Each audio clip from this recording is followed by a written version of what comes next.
Sabato 1 aprile, Sant'Ugo di Grenoble. È il 91esimo giorno dall'inizio dell'anno. Ne mancano 274 al termine. Il sole sorge alle 6:52 e tramonta alle 19:38. La luna si leva alle 14:38 e tramonta alle 5:16.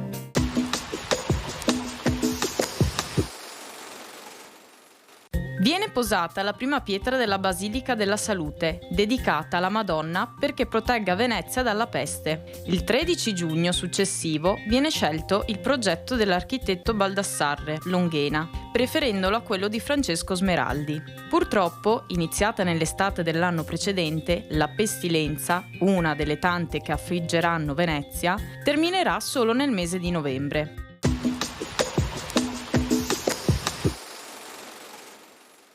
Le previsioni per domani. Parzialmente nuvoloso al mattino, per nubi irregolari alternate a schiarite, fino alle prime ore del mattino saranno possibili locali riduzioni della visibilità in pianura. Dalla tarda mattinata, aumento della nuvolosità e della probabilità di precipitazioni, anche a carattere di rovescio e temporale. Temperature in generale, diminuzione.